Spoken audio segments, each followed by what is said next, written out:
We're here at the Web 2.0 Summit in San Francisco with Tony Conrad, co-founder of About.me, True Ventures, and Sphere. Did I get that about right?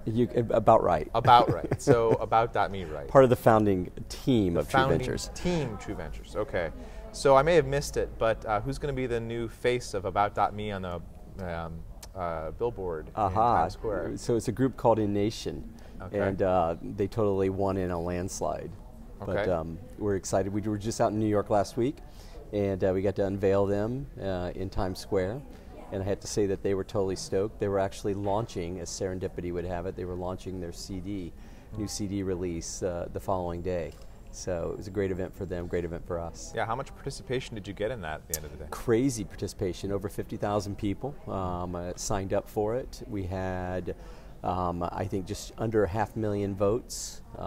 So it was really very successful for us. So for people who aren't familiar with About.me, what's new there? What problem does it solve for people? Yeah, so it's trying to solve a very simple problem. It's kind of an oh-duh problem, is the way a lot of our brethren in the tech scene think about it, which is Mike Arrington was writing an article about me a few years ago and asked me where he could link my name, and I didn't have a great response for that. So I didn't want to send it to my True Ventures page because it positions me as a venture capitalist and not an entrepreneur. LinkedIn was way too one-dimensional for me. Facebook's my social graph. Didn't want to open that up to the masses, so to speak. Twitter, I'm very unfiltered, so I didn't have a great answer for that. And felt like there was an opportunity to give people a set of tools where they could curate a kind of point of view of who they were, but a more total point of view, holistic. And so that was the original idea. It turns out that we hit what I thought was a niche thing is actually a pretty household thing. So it's been great. Yeah, well, if you look across people's identity, it's become quite distributed on the web. So this is sort of a way of federating it. That's right, exactly. So it's giving people kind of a centralized point of view. If you think about it, like if you and I were going to meet, you would go Google me maybe. And do you get the right Tony Conrad? Do you get the musician Tony Conrad? Do you get the dude living in Ohio? Which guy am I? And so I felt like while Google's a great product, great service, I'm not going to leave my identity to Google to define. I'm not going to leave it to my social graph and Facebook to define, right? You're playing defense there.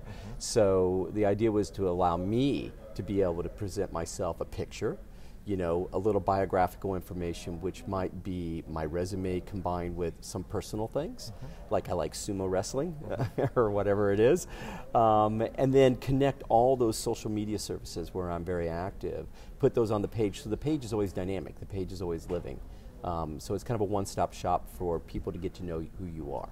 So that solves a problem for someone. Is it something they are going to be asked to or willing to pay for?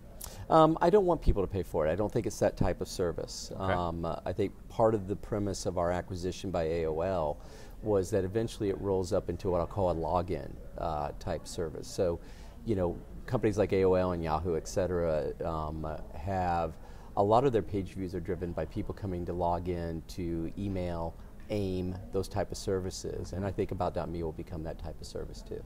Now, if you look across the current crop of companies, this is speaking of that venture capitalist hat over there, which ones do you think are actually solving people's problems right now, speaking of this? Are we in a tech bubble where everyone's throwing a social something up, or are some of these companies built to last in a way that's going to scale over time and give people jobs? Yeah, I think a lot of these companies are scaling in a very fundamental way. So let's take WordPress, where I'm on the board. So WordPress now is 15% of all websites in the world run on it.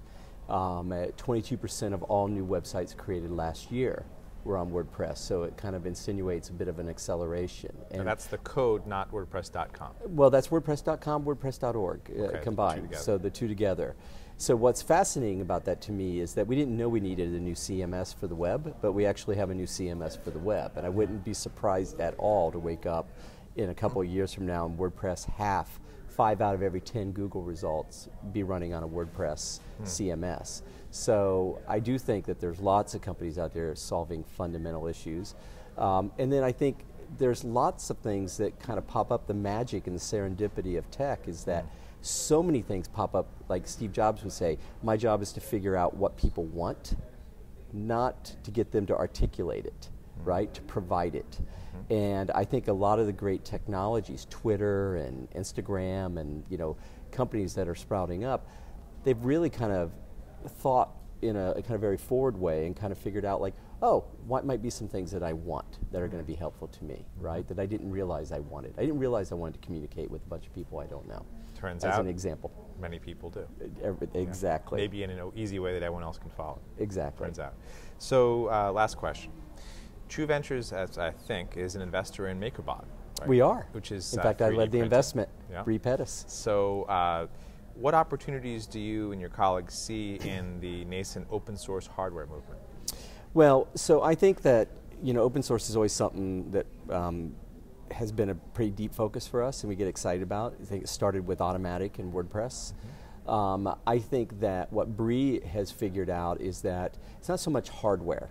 It's that there's an opportunity for a community to contribute designs and things that can be built, so like software on top of the hardware platform he's created.